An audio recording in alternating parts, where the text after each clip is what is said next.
Today I'm talking to John Gaunt, British media personality and head of the EU referendum campaign. He's demanding that the British people should be allowed to vote on whether they want to remain members of the European Union. John Gaunt, thanks very much for talking to RT. Now, first of all, tell me a bit about the EU referendum campaign. This is purely about getting our democratic right to have a vote, because three leaders have promised us it. It was a Labour Party manifesto commitment by Tony Blair, then Gordon Brown, of course, and then David Cameron, famously in opposition, gave a cast-iron guarantee that he would have a referendum on the subject. So once I realised it was that, I thought, yeah, hold on, this is wrong. And I do believe we've been denied our democratic right. So that's why I'm involved in the EU referendum campaign. It would be costly to implement a referendum on being in the EU. I mean, the UK is already a member of the European Union. Isn't it better just to let sleeping dogs lie? Yes, it would be costly to leave, but it's costly to be in it. It's costing the British taxpayer £48 million a day to be in the EU. We've just given Ireland another £7 billion of our money, for another £450 million in the budget increase. It's going to be even more than that. So it's costly already.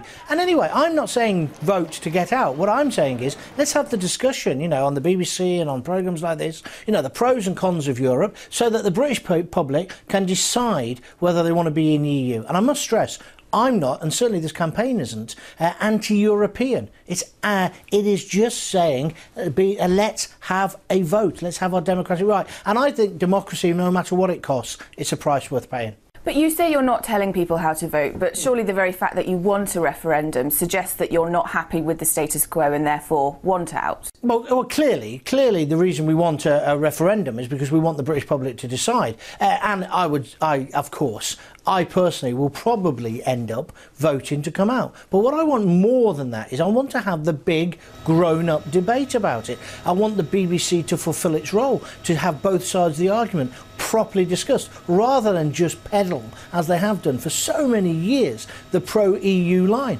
We need to have an honest, grown-up debate. Who knows? I may change my views. I may begin to think the £48 million a day we give to the EU is good value. I somewhat doubt it, but I'm quite willing to find out. I just believe in democracy. I'm a Democrat, and I believe, you know, I'll ask you a straightforward question. I'll ask anybody watching this programme, give me 3 good reasons why we shouldn't have a referendum. Now, people could give me 3 good reasons why we should stay in the EU, or 3 good reasons why we should leave, but I don't think people can come up with 3 good reasons why we shouldn't have a democratic vote on it. Well, I'll give you one constitutional reason, the Lisbon Treaty. You said that successive leaders have promised a referendum, and of course that's true, but since the implementation of the Lisbon Treaty, that's become rather a moot point, hasn't it? Do you think we've missed the boat on a referendum? No, I don't. I think Gordon Brown had absolutely no right to sign the Lisbon Treaty / Constitution. It was the same thing. The manifesto commitment by Labour was to have a referendum on that. They played with words.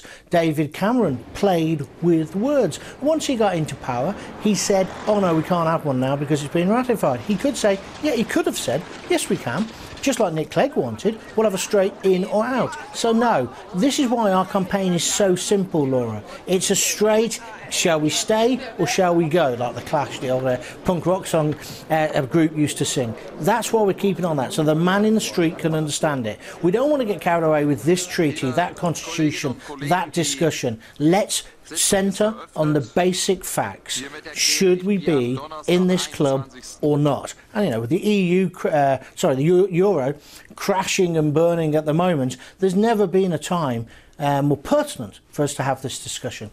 Ireland's in a lot of trouble at the moment, and the EU and the IMF have stepped in to bail them out. Surely Ireland would be in a lot more trouble if they didn't have that kind of backup. So isn't the EU a force for good? Well, let's not forget, of course, the Irish had 2 referendums. They were forced to vote again because they got the decision wrong, according to the political elite. Personally, I don't think we should be bailing out Ireland. I mean, that's my own personal view.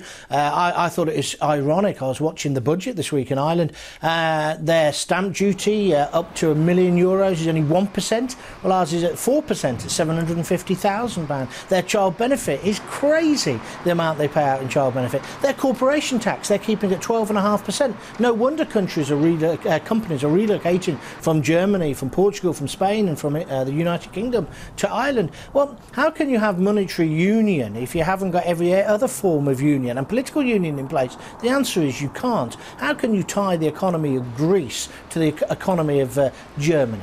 It's just ludicrous. The whole thing is nonsense. And the worst thing is we, the British people, have never been given the chance to vote on it. So I think Ireland actually makes us focus our minds even more on whether we want to be in this club. And it's ironic that we're not even in the Eurozone, and we have George Osborne, of course, paying out this £7 billion. Now, of course, that's to protect banks like the Royal Bank of Scotland, but we've already bailed out the Royal Bank of Scotland once, the British taxpayer.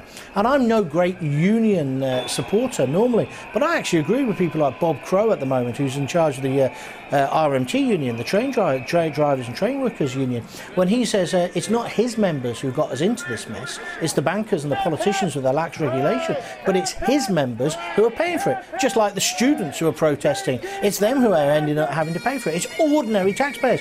And we've already bailed out RBS once and Lloyds Bank. Now we're bailing them out again, effectively, via the back door of Ireland. And the British people haven't been asked about this. You know, David Cameron came to power and in his budget he said we're going to ring fence the NHS and we're going to ring fence foreign aid. Well, he didn't just ring fence foreign aid, he's increased foreign aid. We've now bailed out Ireland. He also ring fenced our contribution to Europe and increased it, of course. Went to Brussels, bragged that he was going to keep the budget down, actually increased the budget. That was no Mrs Thatcher handbag swinging victory for the United Kingdom. It was a dismal failure, and people should say it, and he's spinning it. Him and Clegg at the moment, they've got more spin than a washing machine assembly line, and the British people are waking up to this, and the British people are saying, look, we can't afford, we can't pay, we won't pay. That's what the student protests are about, and we're going to see more protests during this winter of discontent, because ordinary folk are saying, why should we lose 40,000 police officers?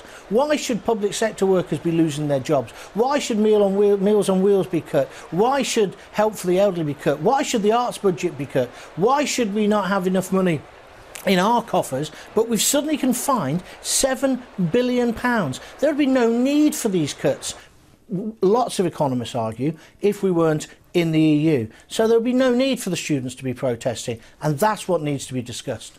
And we are seeing lots of protests. They started off in continental Europe and they've now undoubtedly spread to the UK. Do you see this as the sort of beginning of the end of the EU? I certainly think the euro is crashing and burning. I believe Portugal will go.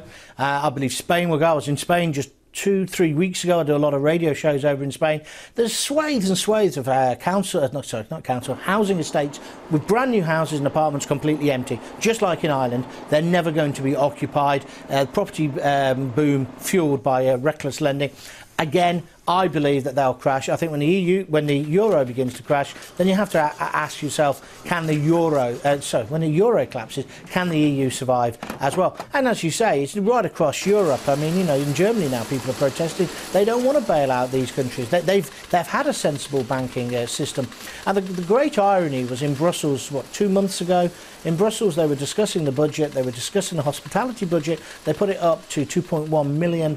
Meanwhile, 100,000 Europeans were on the streets, all different languages, all different nationalities, protesting about the austerity cuts. 100,000 people inside. They were basically voting to increase their budget for oysters and champagne. That's what's wrong. There's a disconnect between the political elite, not just in the United Kingdom, but right across Europe, and the ordinary man and woman in the street. And I think ordinary men and women have had enough. They're the ones losing their houses. They're the ones losing their jobs through no fault of their own. And something's got to give. And I think what's going to give is definitely the euro and probably the EU. And in a lot of ways, bring it on, say I. But first and foremost, let's have a democratic vote. It'd be much better for us to have a vote and decide we want to leave this before it collapses. With people on the streets demonstrating in what really amounts to civil unrest, is this really the time to be talking about something like an EU referendum, which seems like a separate issue in the face of all this trouble that we're seeing? You can't really discuss our economy. You can't discuss our laws. You can't discuss our human rights. You can't discuss any kind of cases that are happening in the UK without thinking either of the EU or the European Court of Human Rights. It affects every aspect of our lives because we are part of it. We were never given the chance to vote on it. That's why it's becoming a hot potato. And this lie that they're spinning, you know, Nick Clegg and David Cameron were all in this together. Well, actually we're not, because 19 out of 24 of the cabinet are multi-millionaires. And briefly about the students, do you support what the students are doing in terms of going out onto the streets, burning stuff, throwing things? I support the students completely in their right to protest. Today in the Daily Telegraph front page, the Metropolitan Police Chief is saying, don't let your children go on these protests. What a load of nonsense. I don't want to live in a country where our Chief of Police tells us who can protest and who can't. Of course you can't condone kids throwing extinguishers off roofs. It could have killed somebody. However, by the same token, they got carried away. I do think it's right they're protesting. I do think it's right the unions are joining them. I do fully support their protest. I don't support or condone the violence. And I fully support the students, and I hope the protests escalate, and I think they will. I mean, we've seen protests this week, for example, at Birmingham University, sit-ins and stuff. I hope they do. It's great to see students protesting again. There's something healthy about young people being angry. Now that the coalition government's approved these cuts in student funding, what are the students and the trade unions and others who might join with them going to do now? I think what's really going to happen is come January 31st into February, because what's going to happen is it's Christmas. So traditionally British people are going to still celebrate Christmas. They're still going to buy their children Christmas presents. January 31st, February the 1st, boom, on the door mat will fall the credit card bills. People will be beginning to lose their jobs. People have been living, there's proof of this, on their credit cards to pay their mortgages. They're going to start defaulting. That's when the real protests are going to start happening. Yeah, Parliament can think it's over. It isn't over. It certainly isn't over. And the debate about Europe is definitely not over, and about the EU, that will continue. John Gaunt, thank you.